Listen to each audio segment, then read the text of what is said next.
Hope things are well, everyone. Anthony Elanga has now been officially announced as a Newcastle United player. Was it worth the wait? Yes. Yes, it was. Now, as far as first interviews go, in all my years watching new signings coming to Newcastle, one of the best ones I've seen. Humble, comes across ready to go. You just know a player like Elanga is going to come in and give 110% every single game. He's going to graft his arse off. And even his vocabulary, when he talks about him, when he talks about Newcastle, it's always we team. It's never I, it's never him. I don't know what it is watching an interview, but as far as the go, one of the best ones I've seen, you can just tell he's a sound guy. He's going to come in and he's just going to do everything he possibly can for the football club. Eddie Howe will love him. We are going to love him. But yeah, I just want to start off with that because I thought it was a bloody brilliant interview from Elanga. But of course, the story does not stop there. We are happy Elanga is in. We can't wait to see him play. But of course, we have to see who is next. And we've got quite a bit of transfer news to get into today. Some good, some I wouldn't say it are news, but I know some of you with your rose tinted glasses on just love to hear anything Newcastle United related. So we get through the not so news first in this video. But of course, if you're new around here, make sure you get down there, hit that subscribe button. 55% of you watching are not subscribed, so make sure you do so. It massively helps the channel out and of course helps you guys stay updated because there is so much to get into during this summer. And of course, next week is the start of pre-season, so make sure you stick around as I head to every single possible game Newcastle will be playing in. Let's start with the not so news related at Newcastle. Now, there's been a picture taken of Brian Bruno yesterday. For some reason, Jules Kounde is just sitting there locked up in a Newcastle shirt. Now, this is a non-story straight away before some of you get excited because, I mean, this is a guy that's on £220,000 a week at Barcelona, but I'm not too sure of the Kounde connection to Newcastle, to be honest. Is he a Newcastle fan? Did he just wear Newcastle shirts? He's like the classic shirts. I don't know what's going on here, but I think it's hilarious that and Bruno still has not completed the deal at Manchester United because they can't even afford the guy. And then you got Kounde just sitting next to him wearing the Newcastle shirt. Absolutely would love the guy playing for our football club, but of course, the 220 grand a week is on a Barcelona would be the highest wage in the history of our football club. We're just on quite there in terms of giving players that much money. So it's a non-story, in my opinion, but I know some of you just love to see anything Newcastle related, so we're sure anyway. I'm not sure on the Kounde connections of any of you watching this video are aware. But going back to actual transfer news, Giorgio Scalvini, of course, the Atlanta centre half. Over the past couple of days, we've had reports come out in regards to what the player is worth, and while the Chronicle a couple of days ago claimed it was £52 million, yesterday it was claimed that it was £43 million from Italian sources. We've never actually asked the player himself or what the player thinks about the current situation. And well, it has been stated from Mark Douglas that the player has felt quite privileged to be offered a deal at Newcastle United. He speaks so well about the football club already. Of course, we already know this is a player that wants to play Premier League football, and on his side, seems to be quite happy and quite proud of the fact that Newcastle has offered him a deal. It sounds fairly positive from what social media has made it out to be. And not just that as well. You look at Elanga stuff, Osula, a big part of it. A couple of days before he signed, Osula's got his photographs with the player. He's out celebrating and partying with the player. And all of a sudden, in terms of Newcastle connections, it's now been stated that Tonali has been speaking with Scalvini, of course, an Italian player that has already came into Newcastle. Flourished, by the way, considering what's been going on in the background with him.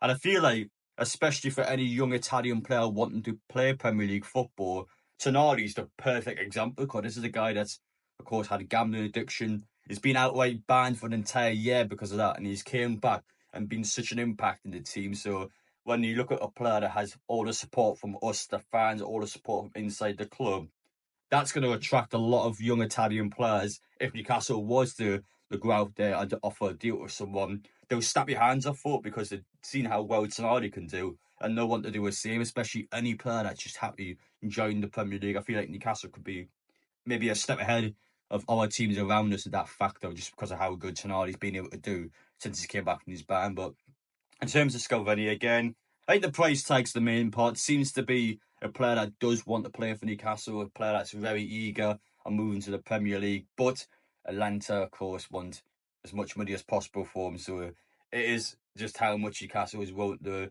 the way out. And it's the same story with James Trafford. It'll be the same story with a lot of players as well. You've seen this a bit with Forest already for Langer, but there's this constant button heads.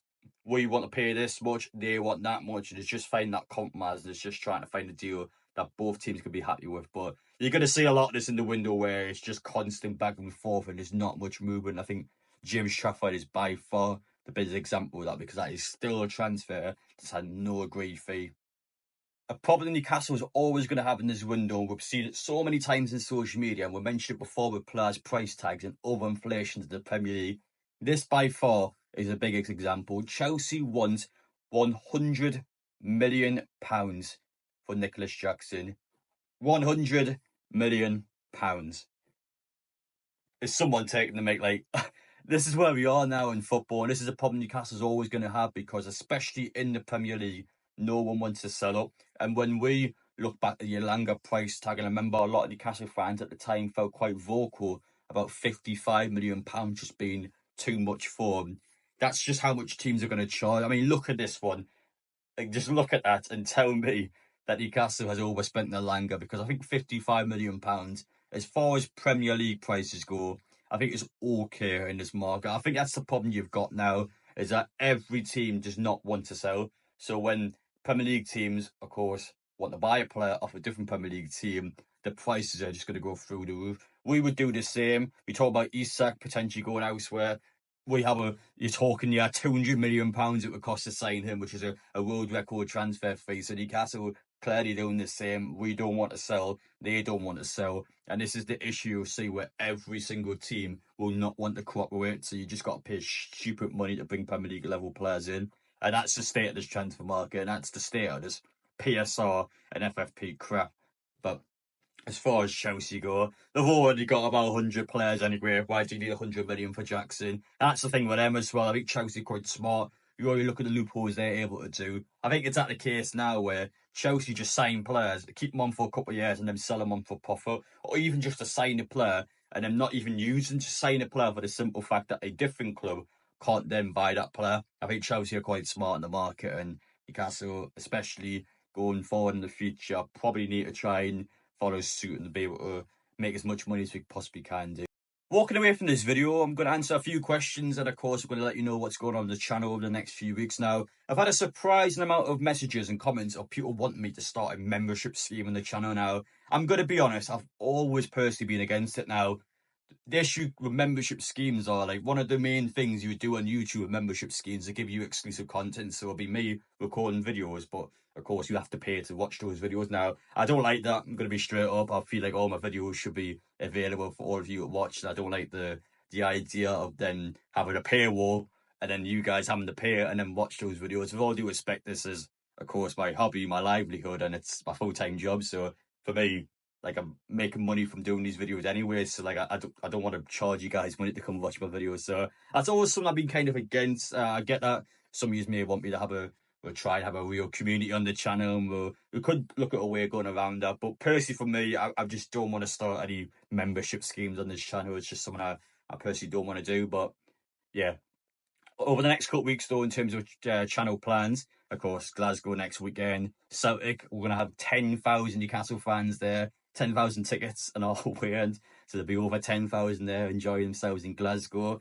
It's going to be a messy weekend, but when we get back, a few days rest, and then we are heading out to Asia. So Singapore and South Korea, 3 different games. I can't wait to see our overseas fans there. Anyone watching this video that will be going to either Singapore or South Korea, please do get in touch, or make sure to let me know what's going on, and we'll get you all involved and make sure everyone enjoys themselves out there. I'm intrigued. I'm very impressed to see how Newcastle's fan base is going to be, because every time I do these pre-season trips, it just gets bigger and bigger and bigger and bigger. So I can't wait to see what happens to this one.